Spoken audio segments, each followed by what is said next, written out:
RNE Audio. Descarga la app y disfruta de los programas de RNE y nuestros podcasts originales. Espacio en Blanco. En Radio Nacional de España, con Miguel Blanco. Bienvenidos de nuevo a esta segunda hora del programa con Rodrigo López, también nuestro técnico, y esta noche como invitado, uno de los invitados especiales, Lorenzo Fernández Bueno, hablando de las 5 revelaciones. Y como vamos con muchas prisas siempre, vamos con la última pieza, así tratamos de cerrar este puzzle, si no vas a tener que venir 3 programas más. Vas a tener que dejar de hacer el colegio invisible y venirte aquí a hacer el colegio en blanco, ¿no? El espacio en blanco. Un crossover, ¿no? Que se llama eso ahora. Vale, vamos con la última introducción que teníamos, a ver si cerramos el ciclo.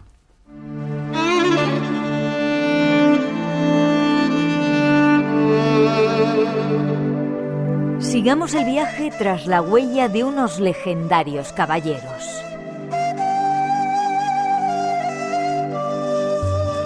El canal Relatos al Oído nos ofrece los primeros datos. 180 años antes de que Cristóbal Colón pusiera un pie en las Américas, los caballeros templarios ya habían llegado a estas tierras desconocidas.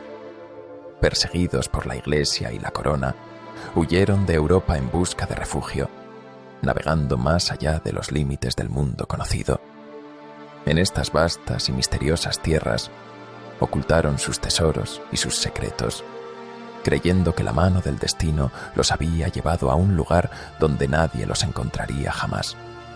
Sus historias, sus vidas y sus legados quedaron sepultados en el tiempo, esperando a ser redescubiertos por quienes se atrevan a desenterrar lo que nunca debió ser olvidado. Ahora, siglos después, las sombras del pasado resurgen, trayendo consigo los ecos de esos caballeros caídos y las promesas que dejaron tras de sí. Pero no todos los secretos traen paz, y no todas las riquezas traen fortuna. Esta es la leyenda de los templarios en América, una historia que conecta el pasado con el presente, revelando verdades ocultas que cambiaron la historia mucho antes de que el mundo siquiera supiera de su existencia. ¿Llegaron los templarios a América mucho antes que Colón? ¿Qué secretos se llevaron? Y vuelven a salir los templarios. Hemos hablado muchas veces de ellos. Has dicho que se convirtieron quizá en la fuerza más poderosa que había. Estuvieron en Jerusalén, estuvieron en René-le-Château, estuvieron, no sé si en Toledo. Bueno, aquí ya se convirtieron, ¿no? Se reconvirtieron en lo que fue, entre otras muchas, la Orden de Calatrava, por ejemplo. Vale. ¿Estuvieron en Jaén? Sí, ahí tienes una cantidad. Sabes que Jaén era la provincia en la Edad Media con más castillos de Europa. Uh-huh. Y ahí tienes el castillo de la Iruela, es un castillo totalmente templario, vamos. Vale, y estuvieron en Canarias. En Canarias parece que descubrieron algunas líneas, algunas corrientes que si tiras una botella en La Gomera dicen en América, uh-huh. Y los tipos empezaron a navegar y llegaron antes que Colón. Te pido que si puede ser, para tratar de cerrar el puzzle sintético, ¿llegaron a América antes que Colón? Sin duda ninguna. ¿En el 1200 estaban allí ya? Estamos hablando, sí, seguramente finales del siglo XII, principios del siglo XIII. Ya viajaban ellos a América. ¿Traían plata desde allí? Traían oro y plata y, de hecho, lo metían a través del puerto de San Juan de Alamina, que pertenecía a Portugal, se encontraba en África. Era la forma de decir, no, señores, que este oro y esta plata viene de África, no hay otro lugar donde buscar, para intentar disimular de esta manera, pues eso, ¿no? Que eran los principales banqueros de Europa, que tenían sometidos a los reyes más poderosos, porque todos les debían pasta, y además, aparte de acuñar moneda, pues también les dio por construir y por patrocinar grandes construcciones, por ejemplo, como las catedrales góticas. Es decir, entre una cantidad de dinero por aquel entonces, o sea, de material dinerario en la forma de oro y plata en Europa, que solo podía proceder de un lugar donde había mucho oro y mucha plata, y ese lugar se llamaba, no entonces América, después sí se llamó América. Vale. Tenían mapas, evidentemente, que ya conocían desde mucho antes esas rutas, ¿no? Ellos tenían mapas porque ¿sabes quiénes eran los que hacían las cartografías para los templarios? Judíos. Los judíos de Mallorca. Judíos de Mallorca. Eran los que hacían las cartografías para los caballeros de la Orden del Temple. Por lo tanto... Me quedo sin voz, fíjate de lo nervioso que Pero me esto pongo. porque estamos soltando herejías y Dios te castiga. Sí. O sea, suele pasar de todas formas, ¿eh? Vale. No es la primera vez que me ocurre. Bueno, pues claro, esto nos llevaría, por avanzar un poco en el tiempo, a la figura que has citado y que se ha puesto tan de moda últimamente, ¿no? Que es Cristóbal Colón, claro. ¿Por qué? Porque seguramente el verdadero origen de Cristóbal Colón tendría mucho que ver con aquellos que hacían las cartografías para la Orden del Temple. Yo te pongo un ejemplo. Mira, cuando Colón llega a América, el primer lugar que pisa, Miguel, no le llama la Isabelina, que sería lo lógico, es decir, tu mecenas principal, que es Isabel de Castilla, pues lo lógico es que le pongas tu nombre. No, le pones San Salvador y dicen, no, es que claro, al hombre este han estado a punto de tirarlo por la borda, ha habido motines, en fin, se ha salvado gracias al de arriba, por lo tanto, vamos a agradecérselo y llamemos al lugar San Salvador. Vale. Bueno, pues el monasterio mallorquín, donde los judíos hacían las cartografías para los templarios, se llama San Salvador. Es curioso. Claro, ¿qué tiene que ver esto? Bueno, tú piensas que cuando Colón llega entre los reyes católicos, como decía mi querido José Antonio Hurtado, al que siempre quiero recordar, porque esta tesis que se ha esbozado ahora de que Colón podía ser judío, ya la esbozó él hace 20 y tantos años. Y no le hicieron caso. Y no le hicieron ni puñetero caso. Estudió historia para que nadie le tosiese y le dijese, no, es que no eres historiador. Cuando hizo la tesis doctoral, todos los colombinistas, muy sesudos ellos, pues esa tesis doctoral se la tiraron hasta en 3 ocasiones y ya no pudo más, y el hombre pues falleció y ya no pudo demostrar su historia.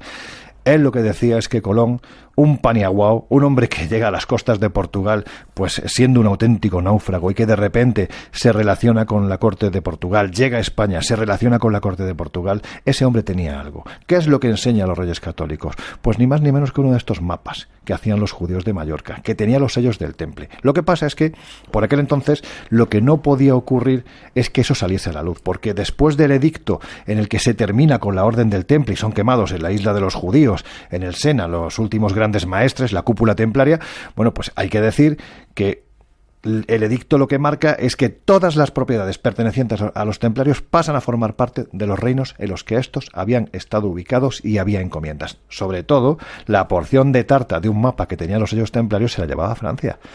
Por lo tanto, Colón se tenía que ir a otro sitio. No podían decir dónde iba. Bueno, pues, ¿de qué forma establece Hurtado que este mapa no solo existe, sino que el verdadero nombre de Colón, porque no se llamaba Cristóbal ni se llamaba Colón, tenía que ver con esos judíos? Pues analizando algo que es muy sorprendente. En primer lugar, las capitulaciones de Santa Fe. En las capitulaciones de Santa Fe lo que pide son los más altos grados, es decir, virrey de todas las tierras conquistadas, almirante de la mar Océana con carácter hereditario. Por lo que ha descubierto, Miguel. En la matriz de las capitulaciones aparece por lo que ha descubierto, no por lo que se iba a descubrir. No por lo que va a descubrir. De hecho, ya llega Fernando Paloma, creo que se llamaba, el secretario del rey, y la siguiente copia elimina esto para que no cante demasiado. Bueno, pues solo falta un elemento, y es que la Iglesia también tenía que estar de acuerdo con lo que por aquel entonces era el estado más poderoso. Castilla y Aragón eran poderosísimos juntos, y es que la Iglesia también apoyara esta iniciativa de Colón, no yéndose a buscar un nuevo camino hacia las Indias, sino yéndose a una tierra nueva que aparecía en ese mapa. El Papa tenía que ser español, y justo en ese momento es elegido Alejandro VI de Borgia, es decir, de Borja, el Papa valenciano. La Iglesia está de acuerdo, el estado más poderoso también, y Colón se va a América. Lo importante es la firma. A partir de ahí cambia la firma de Colón. Aparece una especie de acróstico raro con una formación de 5 en triángulo o de S, con unos puntos en medio. Debajo de esta aparece una X, una M y una I. Y debajo, Crispo Ferens. La clave está en la XMI. XMI, Hurtado, después de una investigación larguísima que sería demasiado, en fin, arduo de desarrollar, llega a la conclusión de que XMI es Jaume de Mallorca. Jaime de Mallorca, descendiente de Abraham Cresques, judío sefardí, autor del Atlas catalán y autor de la gran mayoría de las cartografías que se llevaron los templarios, entre otros muchos lugares, a América.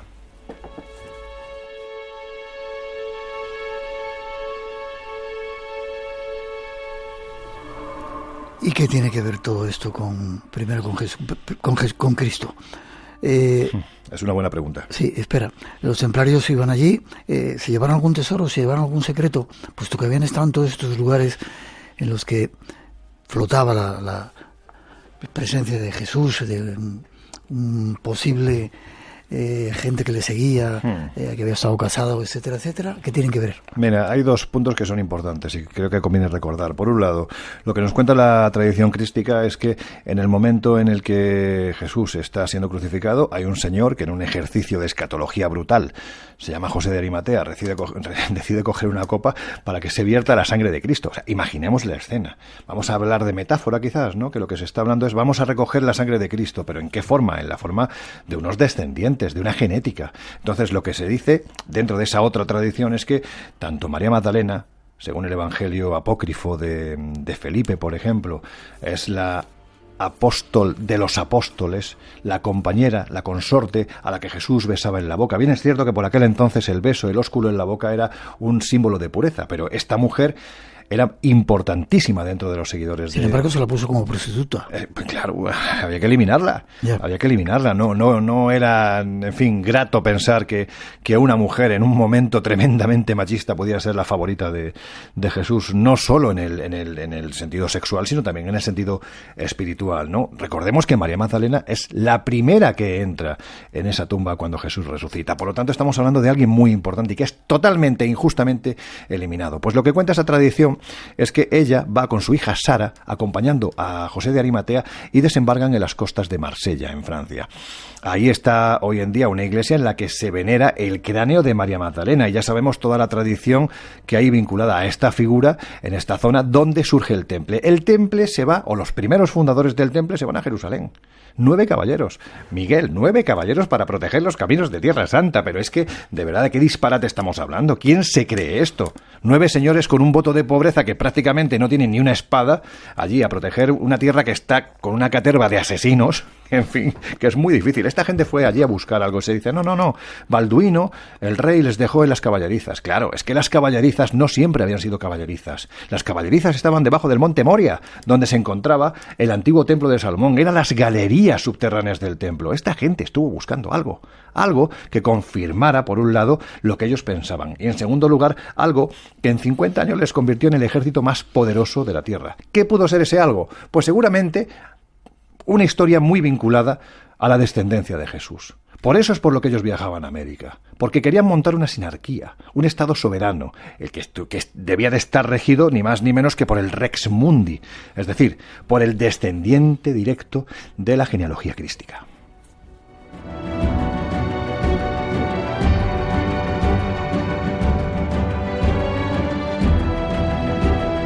Hay una parte de tu libro, el planteamiento era sencillo. Los caballeros templarios desplazaron al descendiente de la sangre real hasta un lugar en el que estuviera a salvo, claro, lejos de la masacre, evidentemente que se cernía sobre Europa.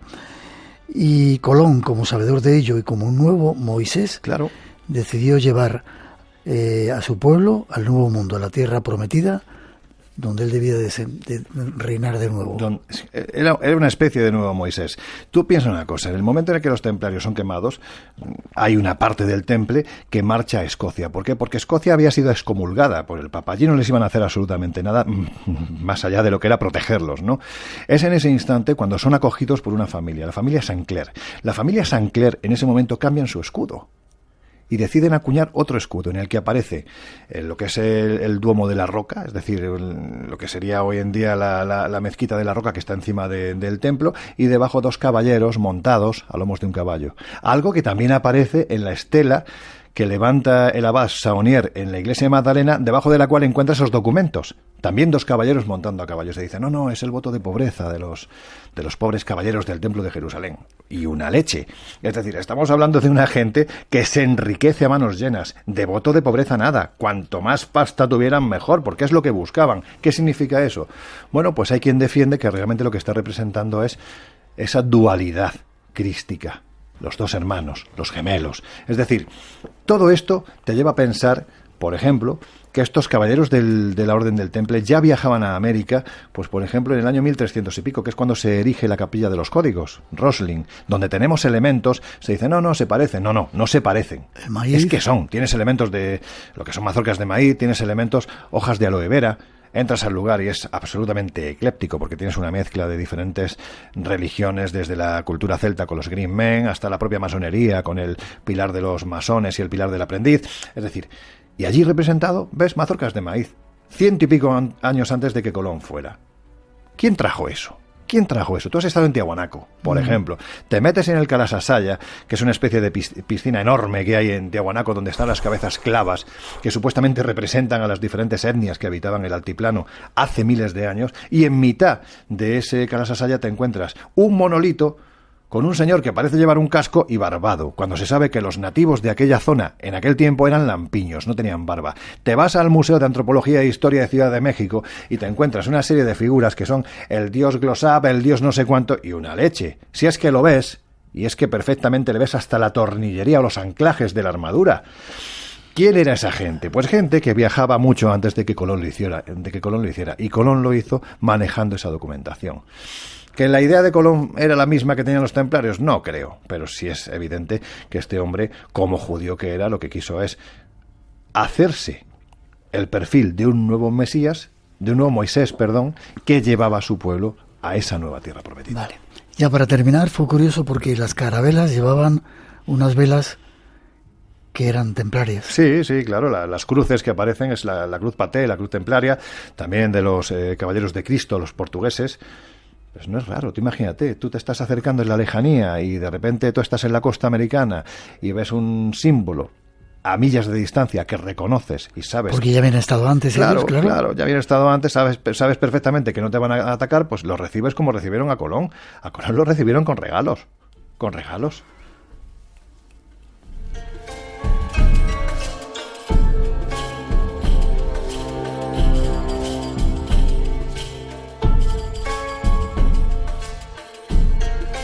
Esta música que hemos traído de Estambul. Qué chula, ¿eh? Me sirve para despedirte. Han quedado millones de cosas por contar. Si queréis saber más, las 5 revelaciones tras las huellas de Jesús, el humano. No sé si yo he sido capaz de montar bien todo ese puzzle, pero si no, pues leer un poquito el libro y os va a ayudar. Es el prospecto, ¿no? Para montar el mueble. Porque hay muchas cosas que tienen que ver con todo lo que hemos ido hablando y que al final se resume en Colón por un lado, los templarios y ese secreto de si Jesús... Es que, Miguel, casi cada revelación puede ser un libro en sí misma, ¿no? Porque estamos hablando de un material complejo de muchos años. Entiendo que es difícil y seguramente pues algunos oyentes estarán diciendo tío vaya lío que nos ha montado, ¿no? Sí. Pero bueno, es difícil resumir en 1 hora 25 años de búsqueda.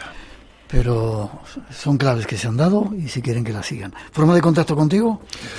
Pues forma de contacto conmigo en redes sociales, prácticamente poniendo Lorenzo Fernández Bueno, ahí me van a encontrar, en Instagram, en Facebook, en Twitter. Bueno, pues ahí nos movemos de vez en cuando.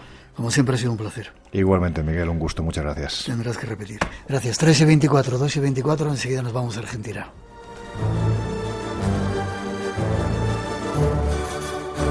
Radio Nacional de España, la que quieres. ¿Nunca le preguntó, ¿has matado a Pedro? No se me pasó por la cabeza. ¿Mató usted a su hija? No maté a mi hija, no maté a mi hija. ¿Qué se esconde tras la mente de un criminal? Llevo más de 30 años intentando responder a esta pregunta. ¿La verdad que callan se revela a través de sus escritos? El análisis de este material exclusivo resulta clave para profundizar en los perfiles psicológicos de la mente criminal. Tenía la idea fija que tenía que hacerlo. Correspondencia criminal. Y en este podcast voy a compartir contigo mi correspondencia criminal. Nunca he tenido intención ninguna de matar a nadie. Correspondencia criminal. Mi vida es una basura. Un podcast de RN Audio. Errores atrás de errores. Y recuerda, cambio de turno. Los domingos a las 6:30 de la mañana. RTV, la que quieres.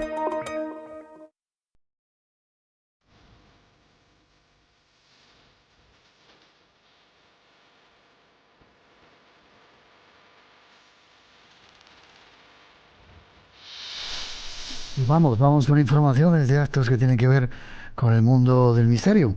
En esta ocasión nos vamos hasta la ciudad de La Carolina con Mari Carmen Huete. Buenas noches, Mari Carmen. Buenas noches, Miguel. Un placer que estés en el programa. ¿Otra vez metida en organizar congresos? Pues otra vez de nuevo aquí con el 4º Congreso de Parapsicología y Misterios, Ciudad de La Carolina. Sí, señor. Se va a celebrar este mes, 29 y 30 de noviembre. Correcto, serán los días 29 y 30 de noviembre aquí en la Carolina, en Jaén. El lugar será el Centro Cultural. Y bueno, pues tenemos unos grandes compañeros y amigos, grandes profesionales. Si quieres te voy nombrando. Sí, dime la gente que va a participar en ello, sí. Sí, pues tenemos de ponentes, cómo no, a Grupo EFTA, con una ponencia fantástica llamada Un fantasma de tiempo lejano. También tendremos al doctor José Cabrera, sí, donde nos va a hablar pues, de la conciencia ante la muerte, un tema muy interesante.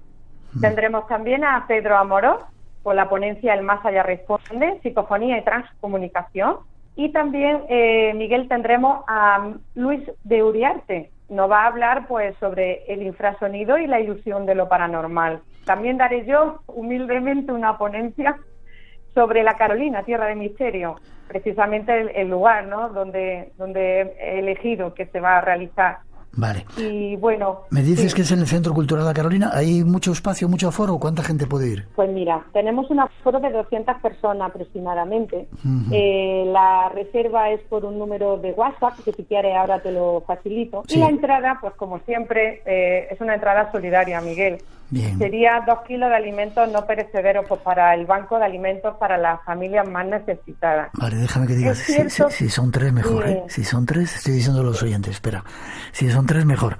Vale, 2 kilos o 3 kilos de alimentos no perecederos que se llevan en ese momento al Congreso. Y no sé qué me querías decir y ahora damos ese número para reservar esa. Tenéis que daros prisa, no hay mucho sitio, ¿eh? Dime. Sí, exactamente. Pues el número de WhatsApp también, por si quieren colaborar con alimentos no perecederos, aunque no puedan asistir, sería el 696-551238. Y agradecer también a la Junta de Andalucía, ya que es un congreso patrocinado por la Junta de Andalucía con el sello de calidad, y al Ayuntamiento de La Carolina por dejarme que sea posible. Qué bien que los políticos se den cuenta que esto también es cultura. Vuelve a repetir lentamente ese número, ese número de WhatsApp donde tienen que hacer la reserva. Reserva tanto para la entrada, que tenéis que daros prisa. ¿A qué hora comienza el día 29? Pues mira, el día 29 vamos a comenzar sobre las 6 de la tarde, donde daré la ponencia, la bienvenida. Van a venir las autoridades de la Junta de Andalucía. La verdad que va a ser un acto muy, muy bonito de inauguración. Y seguidamente vamos a hacer una mesa redonda, Miguel, que tanto nos gusta, ¿verdad?, para responder las preguntas del público. Eso será el viernes. Vale. Que sepan que tienen que llegar el viernes prontito para poder estar en esa inauguración y los actos. Y repite el teléfono para hacer las reservas. Claro que sí. El teléfono para hacer la reserva y para colaborar con alimentos no perecederos sería el 696-551238 vía WhatsApp. Déjame que lo repita más lentito porque va muy rápido. 696-551-238 vía WhatsApp. 696-551-238. Ahí podéis reservar vuestra entrada y asistir a ese cuarto congreso de Parapsicología y Misterio en Ciudad La Carolina. Eso es. El sábado día 30 de noviembre seguiríamos por la mañana con Luis Uriarte, seguido de José Cabrera, y luego por la tarde terminaríamos con Grupo EFTA y Pedro Amorós. Ante todo, Miguel, agradecerte también el espacio que siempre das, pues, en el sentido de la cultura parapsicológica, misterio, y también de la mano siempre solidaria. Muchísimas gracias. Estamos obligados a ello. Gracias a ti por esta iniciativa, Mari Carmen, que salga todo muy bien. Gracias. Y un fuerte abrazo. Gracias. Estáis todos invitados a ese misterio. Vosotros. Un besito grande, hasta pronto. Un beso grande, Miguel. Gracias.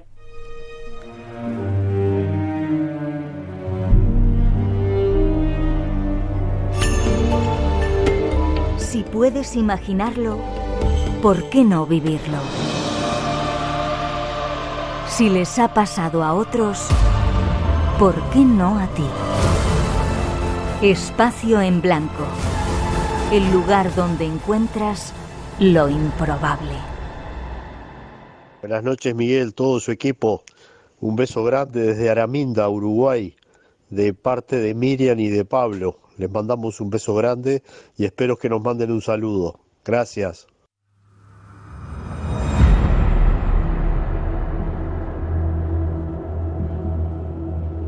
Volamos ahora hasta Argentina a la búsqueda de nuestro nuevo invitado.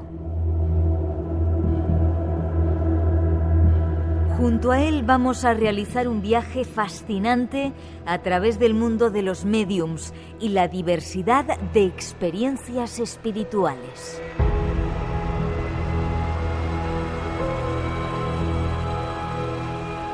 E intentaremos conocer desde las primeras formas de contacto intangible en la infancia hasta los relatos de los sensitivos excepcionales que han influido en la sociedad.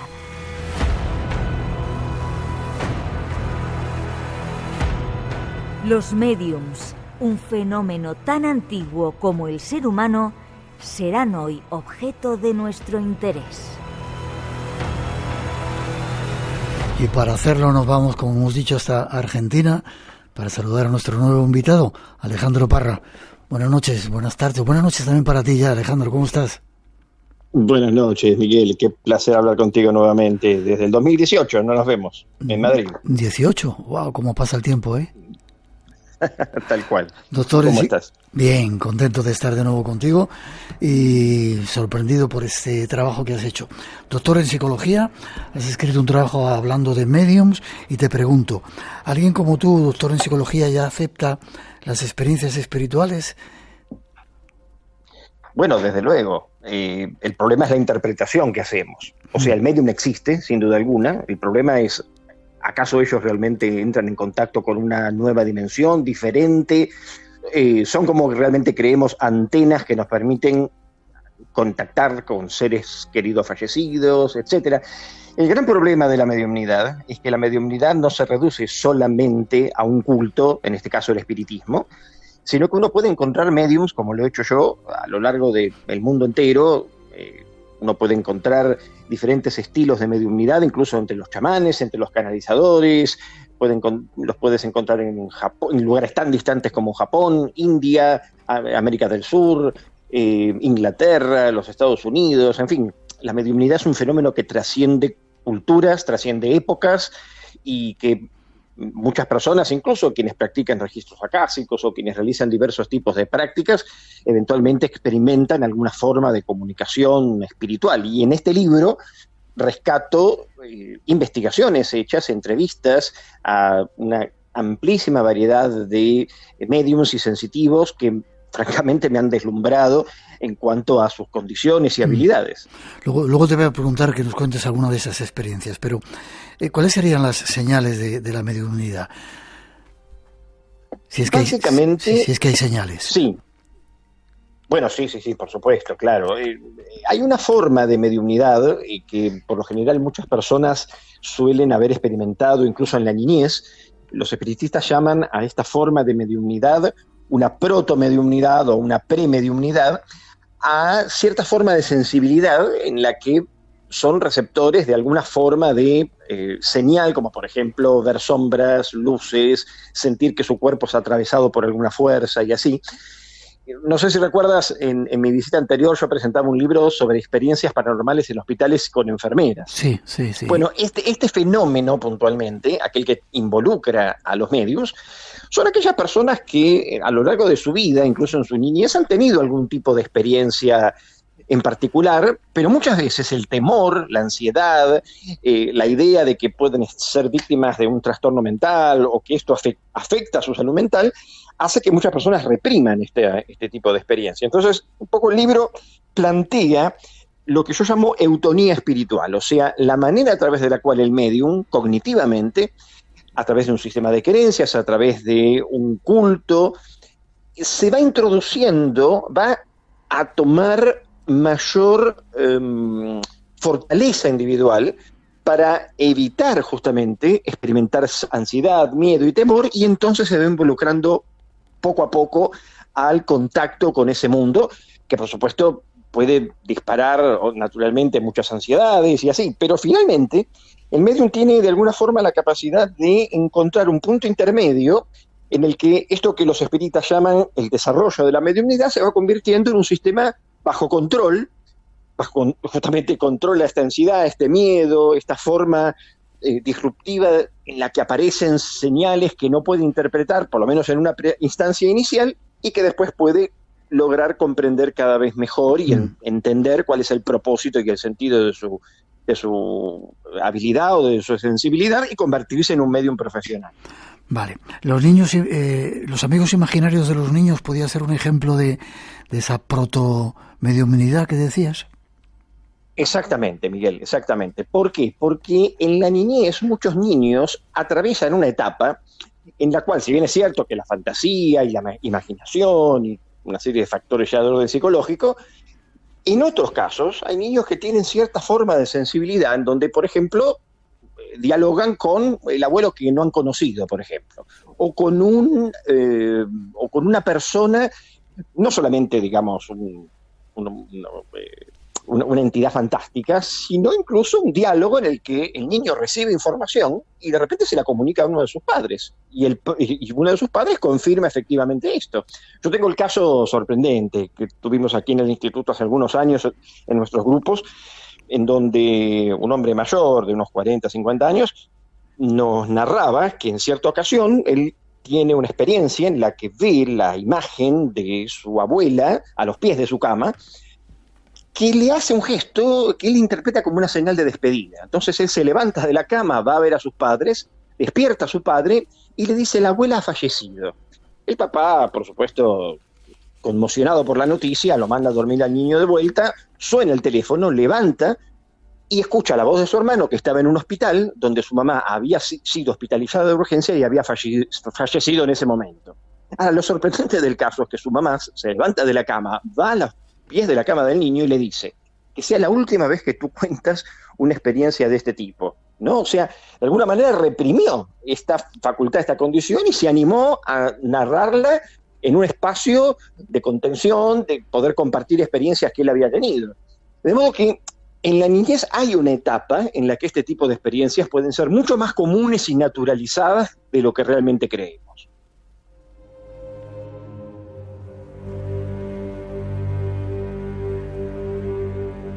Alejandro, ¿y con qué se comunica? ¿Con entes fallecidos? ¿Con seres o entidades de otras dimensiones?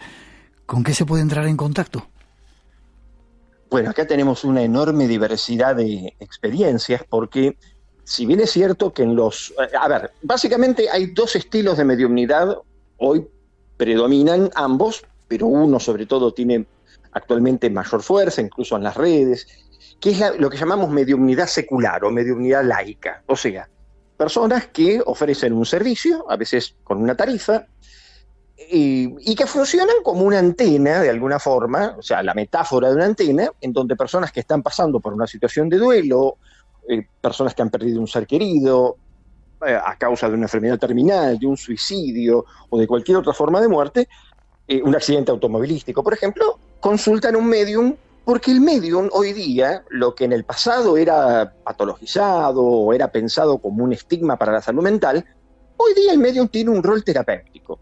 O sea, una persona incluso puede pagar una consulta a un medium, ese medium se contacta o dice contactarse con este ser querido fallecido y la persona puede o no formular preguntas pero sobre todo lo más interesante de este estilo de mediumnidad es que la persona consulta un medium para trabajar sus propias crisis en el dolor por la pérdida en la que se encuentra. Y esto no solamente se limita al fenómeno de la mediumnidad, de hecho hay mediums que dicen contactarse con animales, y entonces las personas que han perdido una mascota los contactan para entablar una suerte de, entre comillas, diálogo, y tenemos a partir de ahí toda una gran diversidad de mediums, en el sentido de los mediums religiosos, que los encontramos en las sociedades kardecistas, los encontramos en los cultos umbanda, en el vudú, en el espiritismo garífano en Guatemala, lo encontramos en las mediums de Japón, por ejemplo. O sea, la mediumnidad se ha transformado en un fenómeno cultural tan amplio, tan complejo, que tiene tantas aristas para examinar, antropológicas, sociales, culturales, históricas, que es un territorio fascinante, y en este libro un poco trato de rescatar entrevistas, investigaciones que hemos hecho y trabajos de investigación que un poco ponen al medium como el principal protagonista, el principal sensitivo.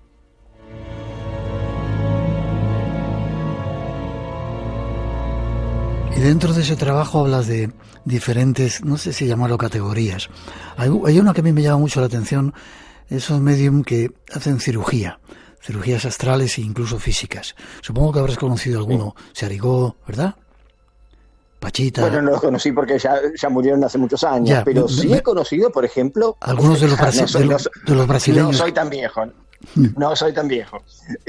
Pero sí, yo he tenido la oportunidad de ver a cirujanos filipinos, a casos de mediums, sobre todo en Brasil, que siguieron la tradición de Ciarigó. O sea, Ciarigó dejó un linaje de mediums. Todos, además, tuvieron muertes espantosas en accidentes, uno fue asesinado, o sea, hay una historia por detrás bastante macabra en relación con algunos de estos mediums.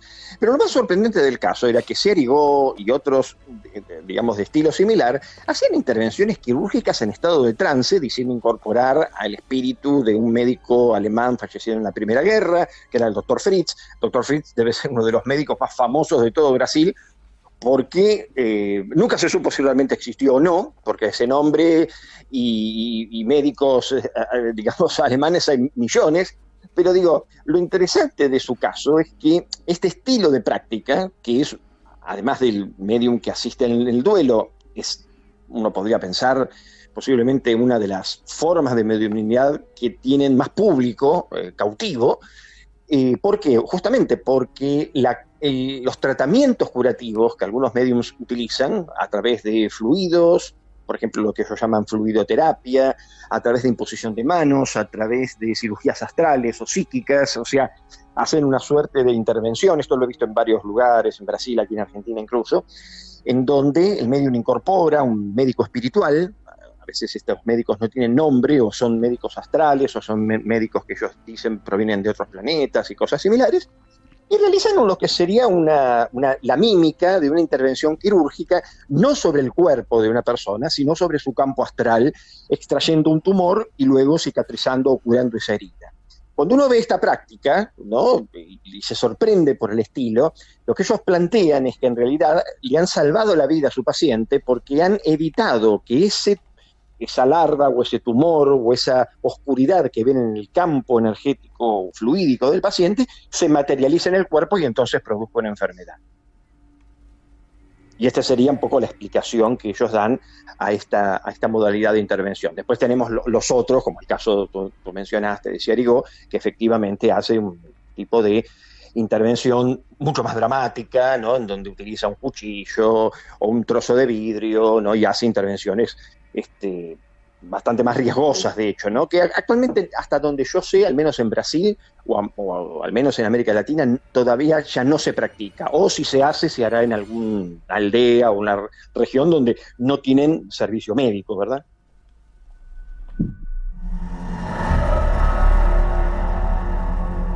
Hablas también en tu libro de mesas parlantes, mesas que giran y levitan.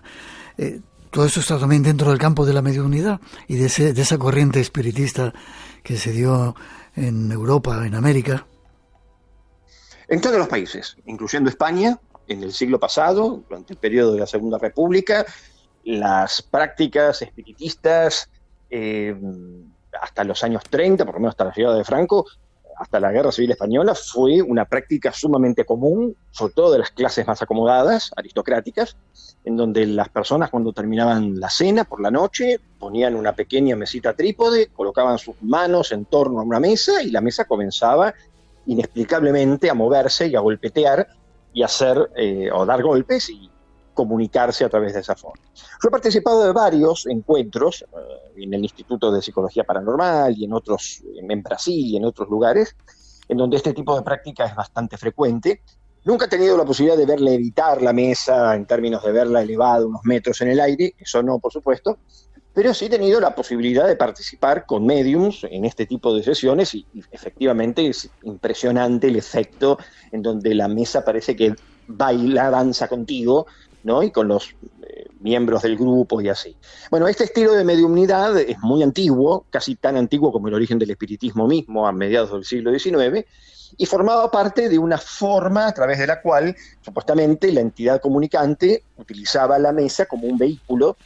En realidad, más que la mesa, utilizaba el medium, que es el que se supone que tiene el poder o la capacidad para, digamos, canalizar esa información y usar ese mecanismo, la mesa, como un método para obtener la información. Otro tema también dentro de los medium era el ectoplasma. En el siglo no pasado, el antepasado, yo creo ya, se daba este tipo de circunstancia. Había mediums que de su cuerpo salía una figura o algo que se llamaba ectoplasma, que llegaba a tener incluso la forma de ese otro espíritu con el que estaban comunicando. ¿Lo habéis comprobado? ¿Esto es cierto? Luego te pediré explicaciones, pero...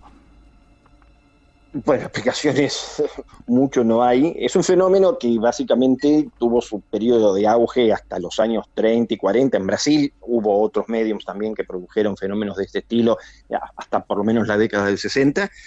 Pero, por ejemplo, en Francia y en otros países de Europa, Italia y así, era muy común que los mediums, ellos decían poder, vomitar o regurgitar alguna forma de sustancia, por lo general blanca, como una suerte de muselina o de humo blanco. Yo tuve la ocasión de visitar Hanau, en Alemania, ahí cerquita de Frankfurt, y conocer a un medium, se llama Kai Gmück. Él forma parte de un círculo mediúmnico, no sé si actualmente lo sigue haciendo, pero hasta por lo menos 2016, hasta el 2011, por lo menos su grupo se mantenía activo, y Kai, él dice incorporar, entre otros, por ejemplo, el espíritu del famoso parapsicólogo alemán Hans Bender.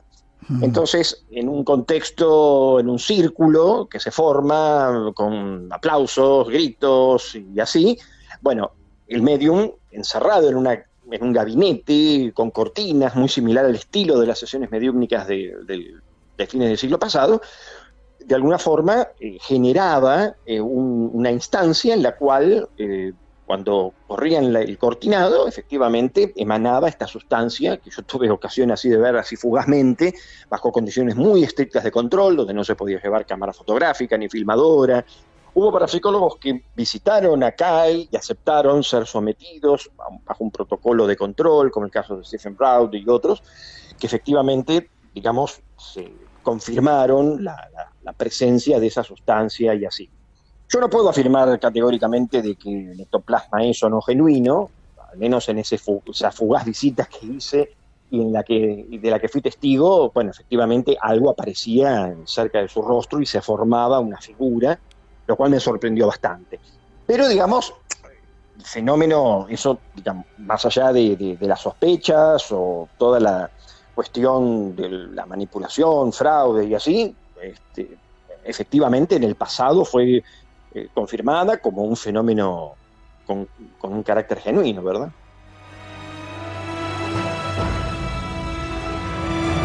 Espacio en blanco. Creamos universos sonoros para viajar y soñar hacia el más allá. Con Miguel Blanco, en Radio Nacional de España. Y esta noche con Alejandro Parra desde Buenos Aires. No te he preguntado la hora que era allí. ¿Qué hora es, Alejandro? Aquí son 11:50, a punto del próximo día. Vale. Otro de los capítulos de Medium, yo he tenido la oportunidad de conocer alguno de ellos, José Medrado, es gentes que son capaces de pintar. Yo tengo varios cuadros que me hizo José Medrado, lo hacía en varios minutos, y son tan parecidos a Monet, a Van Gogh, que son sorprendentes. Tú en tu libro hablas de Florencio Antón. Florencio Antoneto es un medium de Salvador de Bahía. Nosotros trajimos en ocasión de un evento aquí en Buenos Aires a Florencio Antón. Él es enfermero de profesión, es un hombre enorme, alto, que vino acompañado por un grupo de sus propios seguidores que funcionaban un poco como protectores espirituales, ¿no? Donde, ellos mismos organizaban una sesión. Al finalizar su conferencia, él se ofreció efectivamente para hacer esta demostración. Y así como en su momento fue Luis Antonio Gasparetto en Brasil, o José Medrado, y tantos otros en Brasil, en ese país hay un cultivo de la mediumnidad formidable, y uno puede encontrar un medium en cada esquina. Lo interesante de su caso era que lograba reproducir pinturas de Toulouse-Lautrec, Rembrandt, Picasso, en cuestión de 3 o 4 minutos, ¿no? Y con óleos, con crayones, con pinceles, era verdaderamente sorprendente, no solamente la velocidad, todos actúan bajo la misma pauta, ¿no? O sea, una música de fondo, rítmica, que los compele a realizar su obra. Y la principal pregunta que uno se hace cuando descubre estas formidables producciones artísticas es si efectivamente o inconscientemente ellos en rigor no son otra cosa que artistas reprimidos, ¿no? Entonces en el mundo del arte, cuando uno un poco estudia este fenómeno, en España incluso hay un grupo en Barcelona que se especializa en feminidad y espiritismo. Sería interesante que los contactes, porque justamente examinan el caso de médiums de los años 20 de españolas, que también escribían o publicaban libros o poesía, todo supuestamente inspirado por espíritus. Ahora, lo interesante de Antón es que uno puede ver estas producciones veloces, seguras, bonitas. Yo tengo 2 o 3 cuadros de él aquí en nuestro instituto, de modo que lo que encontramos básicamente es un artista, un estilo de artista outsider, ¿no? Como alguien que no pertenece al mundo del arte, pero que sin embargo imita de alguna manera el estilo pictórico de estos pintores desaparecidos que, según ellos, dicen, los pintores todavía desean tener una manifestación desde el más allá, se manifiestan para reproducir este tipo de obras increíbles. 2 minutos nos quedan. El medium que más te haya a ti sorprendido. No sé si me has escuchado o lo estás pensando. Bueno, a ver, sorprendido, encontré varios casos y testimonios. Aquí en Argentina, por ejemplo, tenemos el caso de Leonardo Kessler. Leonardo es un medium secular, laico, no es religioso, y realiza sesiones en donde básicamente esas sesiones se basan en lecturas mediúmnicas. Y yo lo he invitado varias veces a nuestros grupos y en actividades, y a mí francamente me ha sorprendido la rapidez, el histrionismo, el estilo, además del respeto que él usa, para trabajar con sus consultantes. La mayor parte de las personas viene por temas de duelo, en donde él incluso combina cuestiones como las constelaciones familiares, una serie de procesos psicológicos, y lo trabaja muy bien. A mí me ha sorprendido su estilo. Nosotros lo investigamos, mediante procedimientos psicométricos y otros tipos de técnicas, y es una persona absolutamente normal, un padre de familia, o sea, no es un esquizoide. Y efectivamente, cuando hace sus lecturas, las personas quedan, sin conocerla siquiera, quedan francamente impresionadas, y uno ve claramente el contexto, por lo general en un contexto grupal. Él se acerca a cada uno de los participantes y va haciendo una lectura mediúmnica con solamente 2 datos: el parentesco de la persona fallecida y la edad o algún otro dato en particular, ¿no? Y el nombre. Y esto, bueno, a mí francamente me ha sorprendido la rapidez y el efecto psicológico que tiene, porque además ayuda a las personas a poder procesar la situación de duelo, ¿no? Creo que es uno de los casos, al menos en Buenos Aires, más sorprendentes del estilo mediúmnico secular, no religioso. Después, por supuesto, sí, he visto y ocasionalmente participo de encuentros de mediumnidad en sociedades espíritas donde practican desobsesión, fluidoterapia, ¿no? Y otros tipos de técnicas en donde el medium cae en trance y realiza otro tipo de trabajos espirituales. No tengo mucho más tiempo, Alejandro. Si queréis saber más, Mediums, un trabajo interesante y exhaustivo acerca de este extraño mundo, te emplazo para seguir hablando del tema cuando vengas por España. ¿Forma de contacto contigo?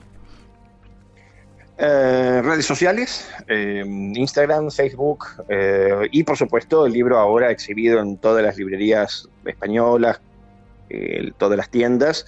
Se llama Mediums, una introducción a la diversidad del mundo espiritual, de Editorial Almuzara.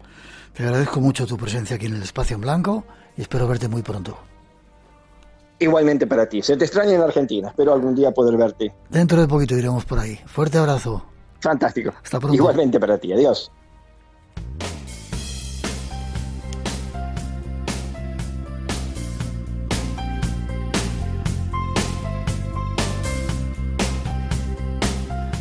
Y a toda prisa tenemos que despedir. Terminamos por hoy, como siempre. Ha sido un placer estar juntos estas 2 horas. Ojalá hayáis disfrutado del programa. Y si lo escuchabais en Valencia, ojalá os haya servido de bálsamo salir un poco de todo ese lío en el que estáis. Animo a los afectados por la Dana, seguimos con todos vosotros.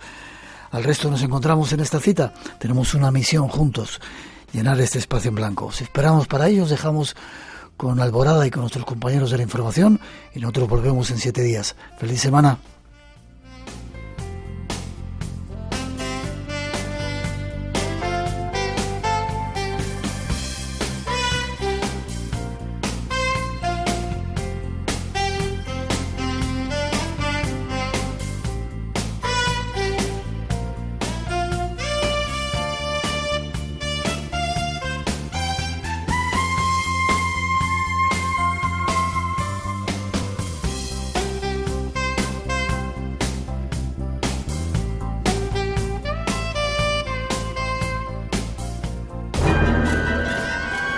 Por hoy terminamos. Recuerda que tienes una cita con el misterio, aquí en Radio Nacional. Será dentro de 7 días, en el espacio en blanco. Hasta entonces, feliz semana. Alborada. Reflexión para empezar el día. Ángel Pérez Cuello. Querido radio oyente, buenos días. Domingo 10 de noviembre. Hace unos días en la caja de un supermercado dejaron pasar a un joven que llevaba solo una barra de pan y una bolsa de mandarinas. Quienes lo dejaron pasar, una pareja también joven, llevaba el carro lleno y con una sonrisa le invitaron a pasar antes, precisamente para ahorrarse esa larga espera. Cuando llegó mi turno, pensé que a menudo subestimamos el poder que tienen las acciones simples y cotidianas. Sin embargo, son esos pequeños gestos los que pueden marcar la gran diferencia en tu vida y en la de los que te rodean. Como nos recuerda San Francisco de Asís, es en dar que recibimos. Cada pequeño gesto de amor tiene un impacto positivo, no solo en quien lo recibe, sino también en quien lo ofrece. La verdadera grandeza se encuentra en la humildad y en la sencillez de nuestros actos. Jesús mismo nos enseñó esto mismo, a través de su propia vida y de su propio ministerio.